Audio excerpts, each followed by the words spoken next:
pediatría. Es algo que, pues, todos que nos interesa pediatría deberíamos saberlo y aprender sobre él.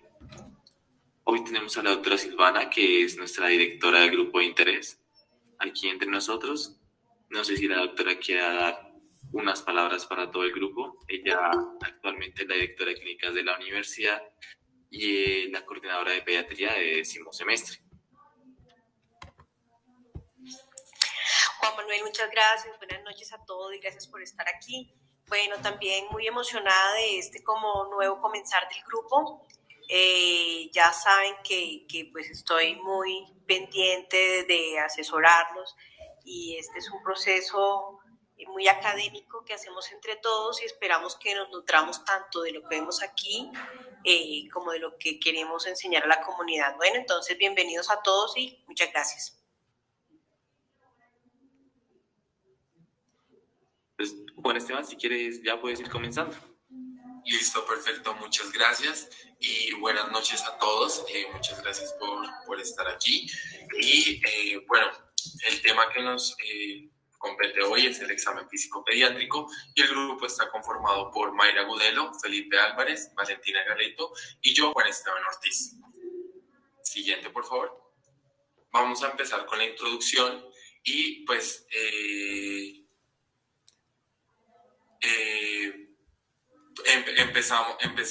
empezamos hablando sobre el examen físico.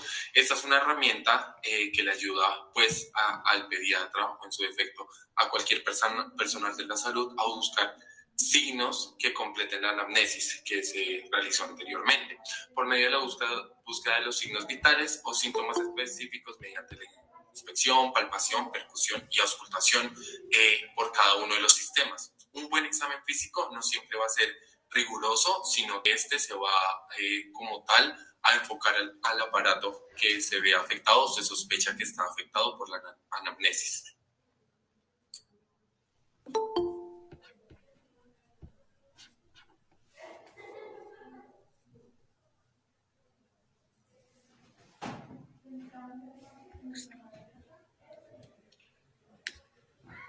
¿Me escuchan?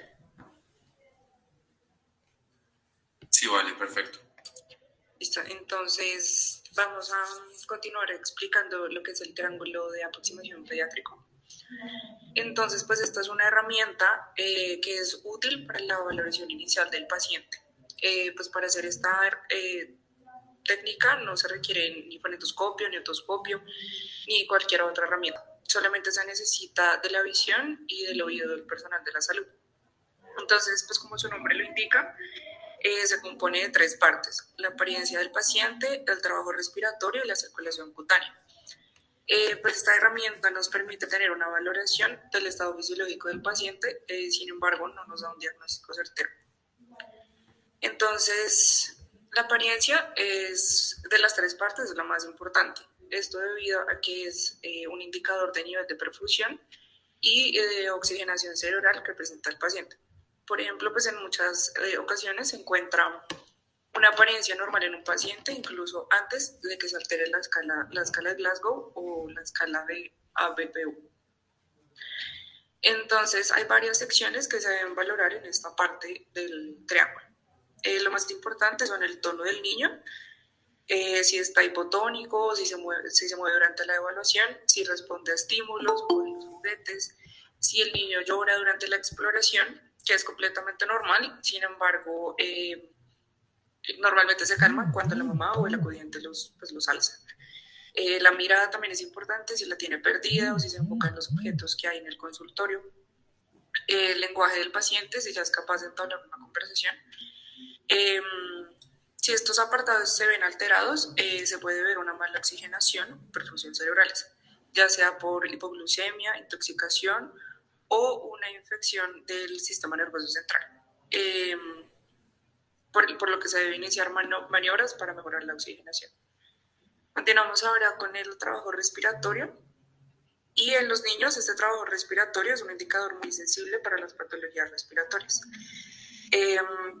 Para valorar el trabajo respiratorio se debe estar atento tanto a los ruidos patológicos como a los signos visuales, por lo que lo recomendable es valorar al niño con el tórax lo más descubierto posible.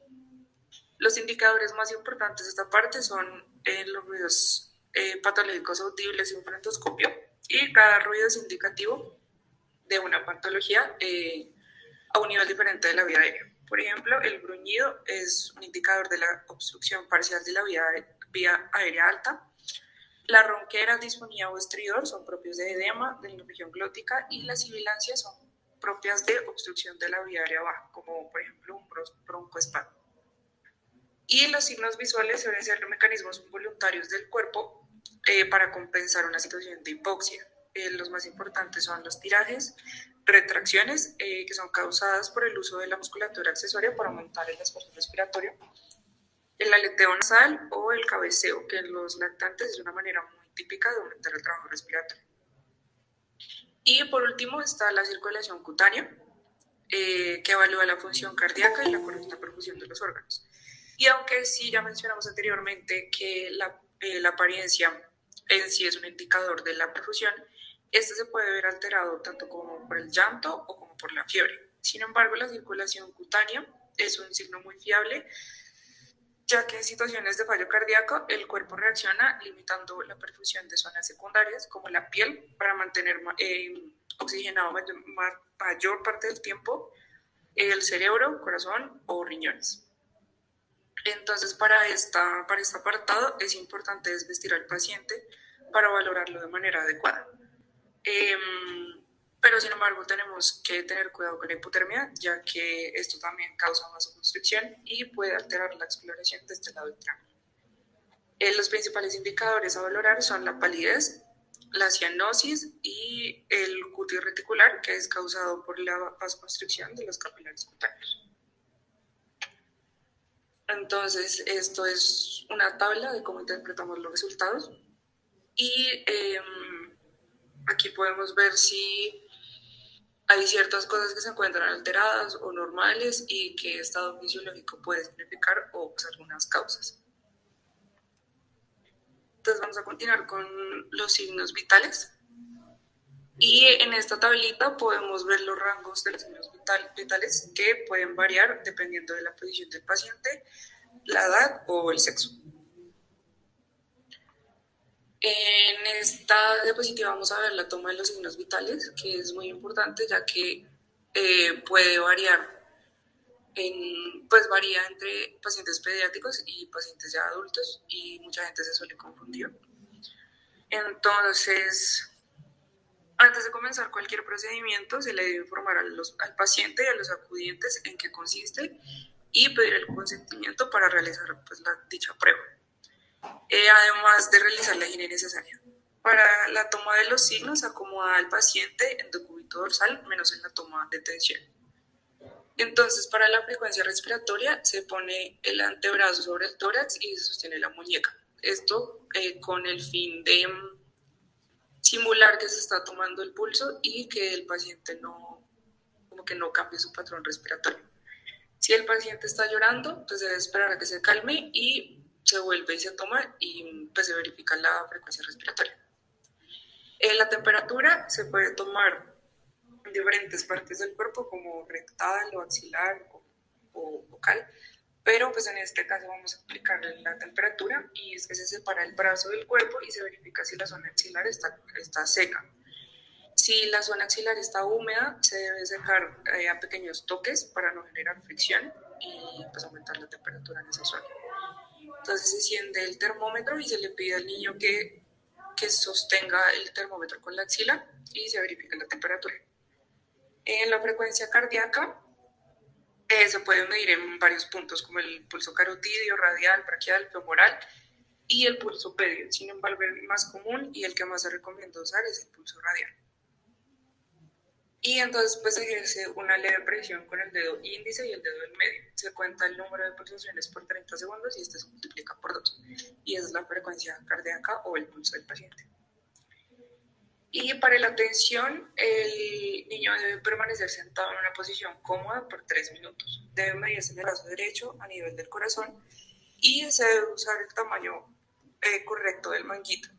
Entonces, para escoger el tamaño adecuado, la longitud de la vejiga debe ser de del 80 al 100% de la circunferencia del brazo y el ancho debe ser al menos de 40%.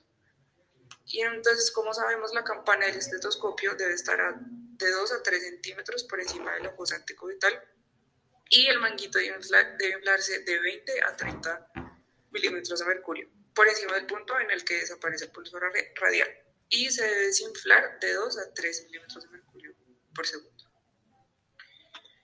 Entonces aquí podemos ver unas tablas de percentil tensión arterial en niños y niñas según la edad y talla, y en estas tablas podemos verificar más certeramente si el paciente tiene alguna alteración de la presión y cuántas veces se presenta a lo largo de la hospitalización. Continuamos ahora con el aspecto general. Entonces, para comenzar, se debe observar el aspecto del niño desde el primer contacto. Esta suele ser una inspección más detallada respecto al triángulo de aproximación pediátrica. Y se evalúan los siguientes ítems, que son el estado de conciencia, posición y actividad, fascias, patrón respiratorio, hidratación y estado nutricional, verificar si está activo y atento, la severidad de la enfermedad y el nivel de higiene del niño. Además de esto, se pregunta el sample, que es una mnemotecnia para los datos importantes de la historia clínica. Entonces, la S, para signos y síntomas, A para alergias, M de medicamentos, P de patológicos, L del último alimento ingerido y E para eventos relacionados de la enfermedad. Entonces, además de eso, se debe evaluar la antropometría, para la cual existen unas tablas, que son las tablitas que vemos aquí, los cuales relacionan los ítems al respecto, que en este caso es el peso, respecto a la edad y al sexo del niño. En este caso escogimos las tablas de 2 a 5 años. Y entonces tenemos la tabla del peso y al lado izquierdo podemos ver el aumento de peso que debe tener día según la edad. Esta es la tabla de la talla, pues las tablas de la talla que también son de 2 a 5 años. Y al lado izquierdo vemos qué tanto debe aumentar al año la talla respecto a la edad. Aquí vemos el índice de masa corporal, la circunferencia craneana y el perímetro de cintura. Entonces, con estas tablas podemos verificar si el valor de los ítems están desequilibrados respecto a la edad. Para explicar un poquito más esto, podemos ver que encima de la primera línea roja y por debajo de la última línea roja significa peligro. Es decir, que los valores no son adecuados. Las líneas amarillas significan riesgo y la verde quiere decir normalidad. Entonces vamos a continuar ahora con el examen físico topográfico y vamos a empezar con cabeza y cuello. Entonces, en este apartado se examina la cabeza mediante la inspección, palpación y ocultación, la cara y los órganos de los sentidos mediante inspección y palpación, y por último el cuello por inspección y palpación.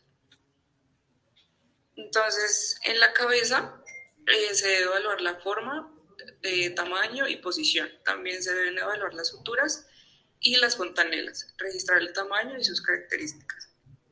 Respecto a esto, podemos observar fontanelas en los bebés que puede ser anterior o posterior de acuerdo a los meses de edad. Si está deprimido, podemos ver el estado de deshidratación, y si está abombado o hinchado, podemos pensar en un estado de hipertensión. Y es importante saber que los niños con fontanela abierta no suelen hacer signos benignos. Además, solo se pueden detectar los shunts vasculares intracraneales por medio de la auscultación. Entonces ahora continuamos con la cara, y en cara es importante mirar la forma, la simetría, descartar rasgos genéticos menores, lesiones en la piel o puntos dolorosos. En los ojos debemos evaluar los medios transparentes, es decir, los reflejos oculares. En las orejas debemos evaluar implantación, forma, tamaño, y es importante realizar la otoscopia. En la nariz se inspecciona la forma, la permeabilidad de ambas narinas y si hay congestión. En la boca miramos el tamaño y posición de la lengua. Es importante palpar el paladar y descartar moquete o mucosa toca mirar si la mucosa oral está húmeda y si tiene lesiones o amigdalitis. Y la dentadura, respecto a la edad, toca ver si está, pues primero si hay, porque antes de los 6 meses la presencia de dientes es anormal y ya. Entonces, con el cuello debemos evaluar la forma y la simetría del cuello. Además, debemos mirar si hay dolor o rigidez y el tamaño y la consistencia de los ganglios. Si se piensa en meningitis, se deben palpar las adenopatías. Bueno, y ya hablando del tórax, espera que vamos, listo, ya hablando del examen físico del tórax, siguiente por favor. Vamos, pues normal, vamos a utilizar las técnicas de inspección, palpación, percusión y auscultación. Y en la auscultación vamos a enfocarnos un poquito más. En la inspección, ¿qué es lo que vamos a buscar? Vamos a ver la forma del tórax, su simetría, signos de distrés, es decir, si el paciente está usando músculos accesorios, si tiene triajes intercostales, vamos a ver si presenta una cianosis, vamos a buscar hematomas, petequias, entre otras cosas. A la palpación vamos a buscar esa perfusión periférica, vamos a buscar masas y vamos a ver las vibraciones vocales del paciente. En la percusión se debe percutir ordenadamente comparando el sonido y buscar y comparar qué es lo normal de lo normal y ver si se escucha timpánico, matidez, etcétera, etcétera. Y a la auscultación vamos a buscar estertores, sibilancias, murmullo vesicular, ruidos cardíacos agregados, entre otros. Y siguiente, por favor. En la auscultación, como principio, en los ruidos cardíacos vamos a hablar primero del R1. El R1 es ese cierre de las válvulas auriculoventriculares, es decir, la válvula mitral y tricuspidia, y esto ocurre al inicio de la contracción isovolumétrica. Este lo podemos auscultar mejor en los focos mitral y tricuspidio. El R2 se produce por el cierre de las válvulas semilunares al final de la eyección ventricular. En el foco pulmonar podemos distinguir del desdoblamiento fisiológico y pues este lo podemos auscultar mejor en el foco pulmonar. El tercer ruido se produce inmediatamente después del segundo ruido y es común escucharlo en pacientes pediátricos. En este caso no es un signo de alarma. El R4 siempre es patológico y está justo antes del primer ruido y se ausculta mejor con la campana en el foco mitral. Y ya hablando un poco más de los ruidos respiratorios, los ruidos normales van a ser los traqueales, los sonidos traqueales, los sonidos pulmonares, los broncovesicular y el murmullo vesicular. Y ya hablando de esos ruidos agregados, vamos a hablar de las sibilancias que se pueden producir por una obstrucción de la vía aérea, limitación del flujo aéreo, en asma se pueden encontrar también. Después vamos a hablar de los roncus, que es más que todo se produce por ese movimiento del líquido y se producen por secreciones obstructivas y bronquiales. Hablamos ahora de las crepitaciones, que se producen por la apertura y cierre de la vía aérea, secreciones, se puede ver por roce peridural y no se modifica con la tos. Y listo. Ahora vamos a hablar del abdomen. Siguiente, por favor.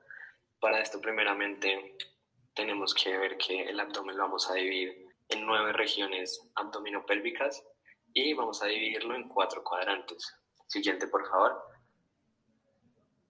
Para el examen vamos a utilizar 4 pasos, los cuales van a ser la inspección, la auscultación, la palpación y la percusión. En el caso de la inspección, cabe resaltar que cada hallazgo va a variar dependiendo de la edad del paciente. Del mismo modo, en la inspección vamos a evaluar la forma, vamos a evaluar las características de la piel.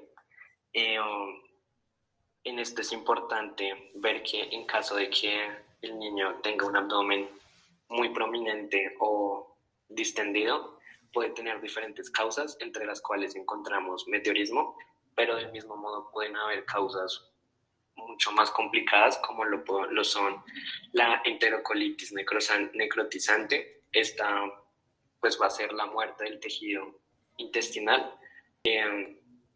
va a predominar en pacientes prematuros. En el caso de la auscultación, encontraremos o lo evaluaremos mediante los ruidos hidroaéreos. En este tenemos dos posibilidades, que estén aumentados o disminuidos. En caso de estar aumentados, sospecharemos de cuadros abdominales agudos, y en caso de que estén disminuidos podemos sospechar de irritación peritoneal o el ileo.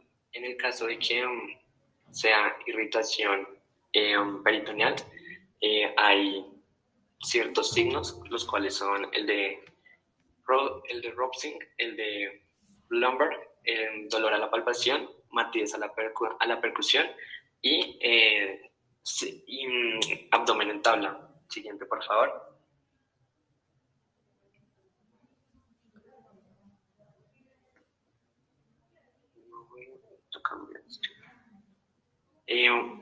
A la palpación evaluaremos el trofismo de la pared. Así, de la misma forma evaluaremos masas. Estos lo haremos a través de la palpación superficial o la palpación profunda. En caso de que sea palpación superficial, lo que principalmente evaluaremos será que no haya dolor y la tensión de la pared. ¿Cómo lo haremos? Pues recorreremos el abdomen de forma ordenada con una sola mano. En caso de la palpación profunda, lo haremos con la mano más oblicua, del mismo modo será una compresión mucho más profunda, esto con el fin de delimitar ubicación, forma, tamaño, consistencia, bordes de los diferentes órganos.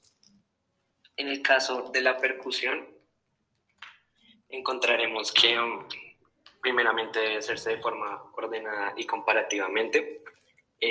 Lo que va a predominar va a ser timpanismo y matidez. Del mismo modo, en caso de que encontremos pues diferentes anomalías, en el caso del vaso y el hígado, en el caso del vaso vamos a percutirlo de abajo hacia arriba y de adentro hacia afuera.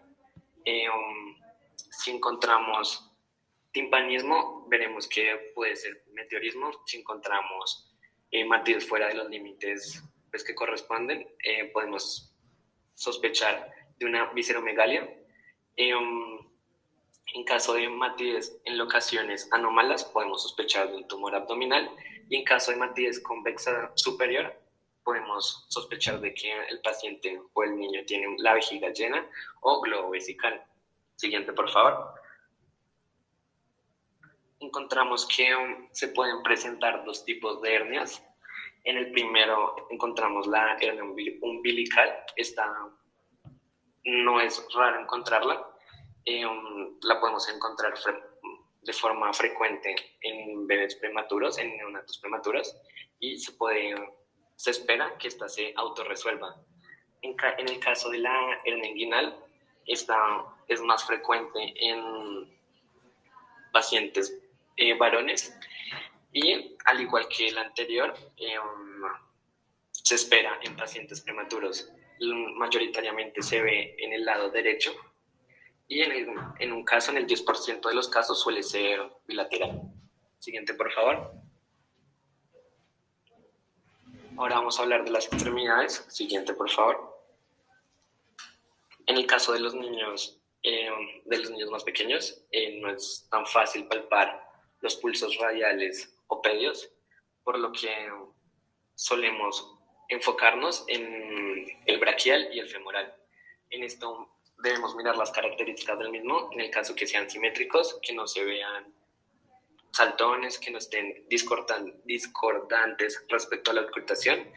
Adicionalmente, también debemos mirar las características de la piel de las extremidades, puesto que esto es un signo que nos puede llevar a sospechar, en caso de que el paciente o el niño presente lesiones, nos puede llevar a sospechar que puede haber maltrato. Vamos, en cuanto a las extremidades inferiores, vemos el genu varu y el genu valgo. Esto es normal. El genu varu es normal en los niños entre los 0 y los 3 años. El gen o algo es es normal entre los niños de 3 a 8 y se espera que después de los 9 años se corrijan ambas posiciones. El gen ovario es característico porque las piernas están en forma de paréntesis, las rodillas alejadas entre sí. El gen ovalgo es característico porque podemos evidenciar las rodillas en forma de X muy juntas. Y por último, tenemos que son un signo importante a la hora del examen físico, puesto que nos pueden dar indicativos acerca de ciertas patologías, como lo es la enfermedad, o sí, como es el síndrome de Down, en donde el niño va a presentar solamente un pliegue en la mano y los dedos los veremos mucho más cortos y anchos.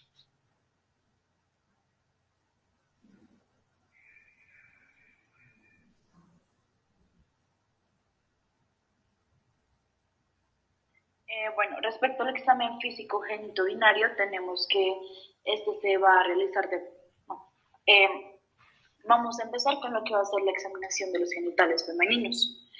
Este examen se suele realizar ubicando a la niña en posición de cúbito dorsal y con los músculos flechados sobre el abdomen y abducido. Como tal, consiste en traccionar hacia abajo la piel del periné y hasta afuera para así poder exponer la vulva. Si es requerido, pues se recomienda separar los labios mayores con el pulgar e índice. De esta manera se puede obtener una visión más amplia de toda la vulva, de tal manera que se pueda evaluar características tales como son la piel, los músculos del periné, el vestíbulo vulvar, el clítoris, labios menores y mayores, orificio de la uretra, orificio vaginal e himen, rafe medio y orificio anal. También se ha de evaluar la higiene y posibles signos de infección, y es fundamental y nunca se deja de pasar el hecho de poder identificar si la niña puede estar sufriendo de abuso sexual, y pues para esto se evalúa si se presenta inflamación, traumatismos, erosiones, fisuras, desgarros, eritemas, secreción o sangrados. En la evaluación de la recién nacida tenemos que esta es inmediata tras el nacimiento. Esto se hace debido a que es necesario descartar anomalías congénitas. También se busca determinar la edad gestacional. Por ejemplo, un caso sería que hasta las 36 semanas el clítoris es prominente y los labios mayores se encontrarán separados. Y a tiempo de término del nacimiento, pues se van a terminar acercando, cubriendo el clítoris. También podemos identificar una secreción vaginal blanquecina mucosa que se va a dar gracias a las hormonas de la madre y que va a ir disminuyendo a partir de las primeras semanas de vida. Y es importante evaluar la presencia de una perforación en el himen que puede encontrarse hinchado y prominente al principio de la vida. En las lactantes es muy frecuente que se pueda encontrar una mucosa vulvar que complementa labios mayores o como tal todo el vestíbulo vulvar, que solo permita la salida de la orina, que se suele dar gracias a un mal uso del pañal y un aseo inadecuado, y que secundaría lo que sería una inflamación de la mucosa. Siguiente, por favor. En los prepúberes son las niñas que se encuentran en edad preescolar y escolares. En estas los labios menores son delgados y pálidos, al igual que el himen, y el clítoris va a dejar de ser prominente. Los labios mayores van a empezar a presentar vello corporal, que va a ser pues poco y delgado. También se suele presentar una mucosa sin mal olor, que es común, y un eritema producto de una mala técnica de aseo, ya que estas las niñas empiezan a ir solas al baño.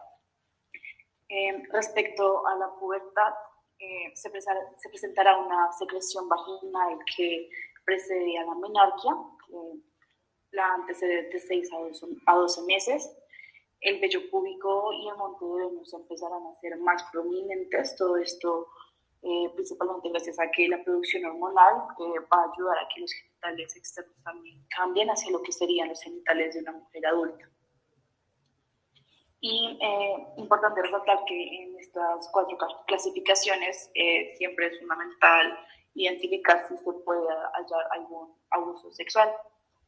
Y respecto a lo que es el desarrollo puberal, nos vamos a guiar en gracias a lo que son los grados de Tanner. Los grados de Tanner nos van a ayudar a evaluar el vello púbico y el crecimiento mamario para clasificarlo en 5 etapas. Por ejemplo, la etapa 1 correspondiente al vello infantil, al su lado derecho, y la quinta va a estar relacionada a la extensión y un mayor grosor de vello que tendría ya una mujer adulta. Para la evolución genital de un niño, pues generalmente se le puede acomodar ya sea acostado, sentado, de pie, todo esto de acuerdo a cómo el niño se sienta pues más cómodo. En algunos casos por temas de pudor se le va a permitir al niño ayudar con el movimiento y posicionamiento del miembro y del prepucio pues para exponer el glande para su evaluación. Como tal, igualmente se van a revisar los músculos del periné, la piel, se va a revisar el tamaño del pene, la posición del meato urinario, la pigmentación y rugosidad del escroto y la evaluación testicular que se hace por medio de la palpación.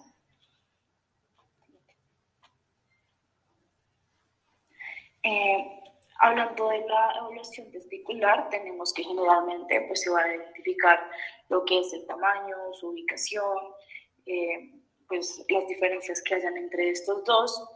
Se va a realizar por medio de colocando 2 dedos en los anillos inguinales en la base del escroto para así poder impedir que los testículos asciendan al conducto inguinal por acto del reflejo cremastérico, evitando lo que es conocido como el testículo retráctil o anasexual, que es pues un reflejo frecuente en lactantes.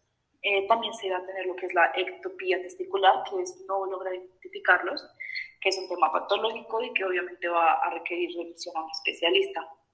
Las dimensiones testiculares pues van a diferir dependiendo de en qué estado el niño se encuentre respecto al tema puberal.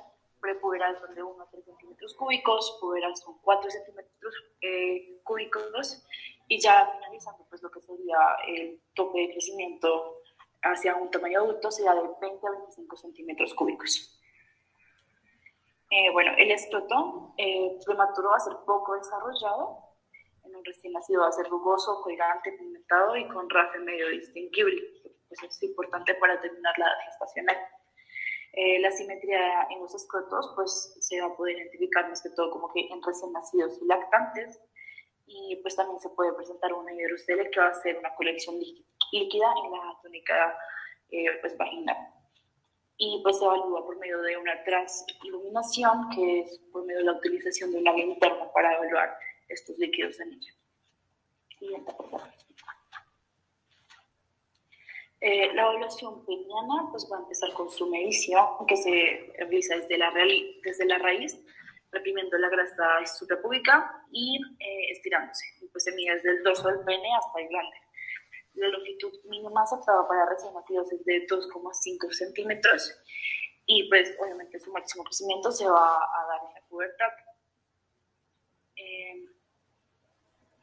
También van a haber tablas que comparan la longitud del pene de la edad cronológica, pues que son usadas pues, por especialistas. Respecto al glande, pues se observa retrayendo el prepucio, y en lactantes, como ya se mencionó, la separación es incompleta y puede tener pues, adherencias o fimosis que puede persistir hasta los 4 o 5 años. El meato urinario pues normalmente se va a encontrar en la cara ventral del glande, y pues si es posible pues es importante como evaluar lo que sería el chorro miccional en los recién nacidos para así descartar pues obstrucciones. Y el desarrollo puberal es a partir de los 10 años y pues se evalúa o se nivela por medio de los grados de Tanner. Aquí podemos ver pues los grados de Tanner que pues corresponden a lo que va a ser el crecimiento de vello púbico y el crecimiento peneal. Algo importante para recalcar en ambos exámenes genitales para ya sea hombres o mujeres es que como tal en los niños principalmente tiene que siempre haber un acompañante que esté prácticamente durante casi todo el tiempo de la consulta física, o se debe requerir la asistencia de un observador durante el examen genital como tal para evitar así malentendidos. Bien. Bueno, respecto a la examinación neurológica, tenemos que nos va a ayudar a evaluar lo que va a ser la integridad del sistema nervioso central y periférico del niño. Esto pues se empieza a evaluar desde que el niño entra a la consulta y durante toda la entrevista. Entonces el profesional tiene que estar como que muy atento de todas las actividades que ha de realizar, como lo son el juego, la interacción, comunicación. Y pues, sí, siguiente. Respecto a los aspectos que se tienen que evaluar, pues tenemos los relacionados a lo que es neurológicamente y al sistema motor, a la movilidad activa, al sistema sensitivo y unos aspectos generales y segmentarios como lo serían pues, perímetro cefálico, fondo de ojo, entre otros.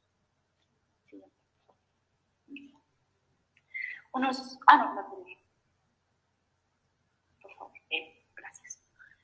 Respecto a unos aspectos más específicos de esta evaluación, pues tenemos lo que es la conciencia, que como esta hace referencia pues a la función de los centros cerebrales superiores, que pues van a estar relacionados a la edad, al desarrollo psicomotor del niño, los intereses personales de este y la comprensión que tiene de sí mismo y de su entorno.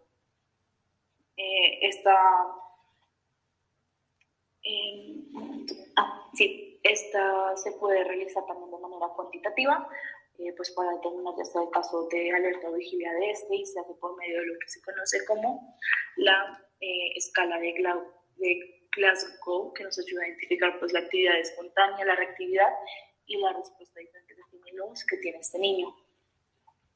El evalúo del sistema motor pues está un poco más relacionado a lo que hace el examen físico general. Evalúa la postura en reposo, movimientos espontáneos o provocados, desarrollo psicomotor del mismo. También evalúa el tono muscular pues, por medio de la palpación de los músculos, que pues es como que muy importante para lograr progresos en el área motora. Por ejemplo, en lactantes menores pues se suele evaluar colocándolos en posición prona en una superficie dura, observando si son capaces de levantar la cabeza y el tronco. También se ha de evaluar en este aspecto lo que es la fuerza muscular del niño, el trofismo muscular, reflejos osteoteminosos, que como responden ante una respuesta involuntaria ante un estímulo determinado, acciones ante arco-reflejos y también se evalúan respuestas de defensa y equilibrio.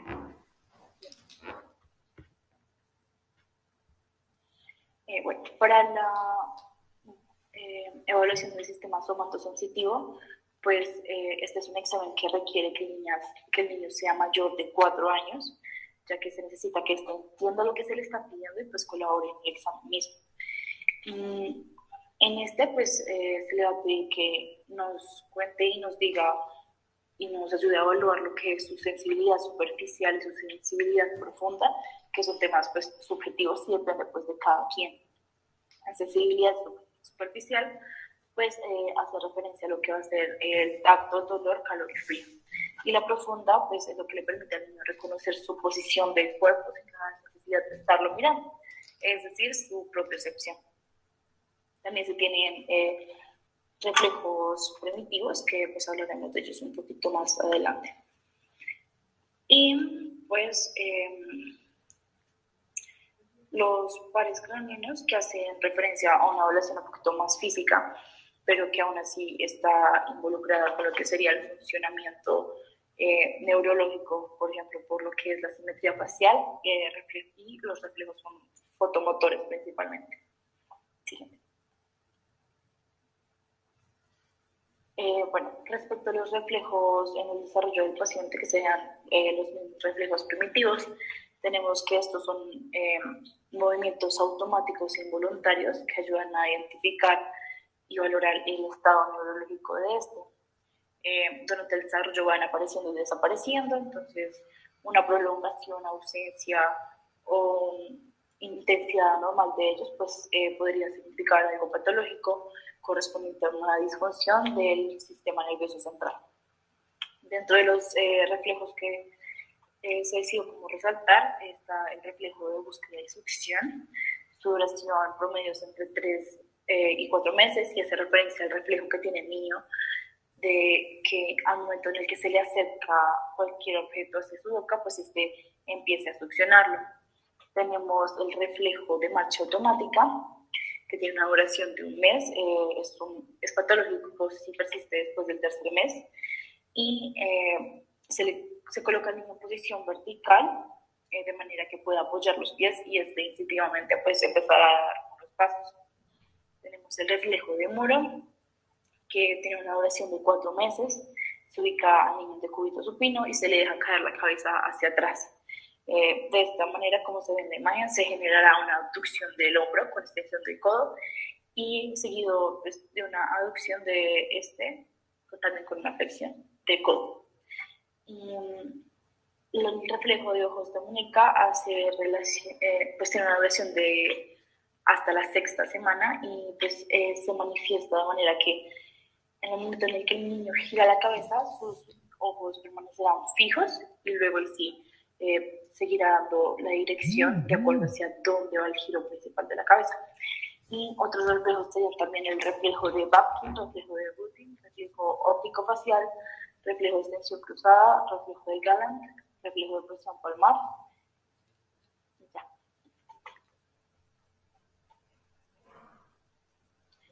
Esta es nuestra bibliografía y pues con esto concluiríamos nuestra presentación.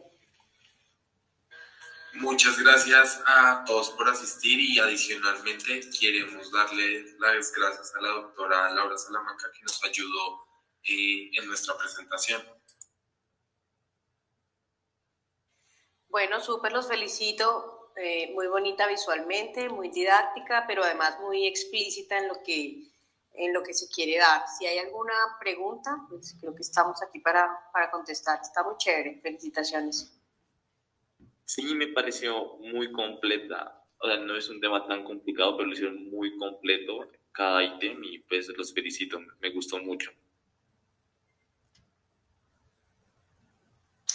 Pero bueno, chicos, es importante porque acuérdense que con la historia clínica, el examen físico, es que llegamos al diagnóstico, a nuestras conclusiones y finalmente a proponer tratamientos y pronóstico bueno. Entonces es muy importante la presentación de hoy. Si no hay preguntas, nos despedimos después de tantas felicitaciones. Muy amables. Bueno, que estén muy bien. Chao. Muchas gracias. Gracias. Muchas gracias. Hasta luego. Gracias. Hasta luego. Gracias. Hasta luego.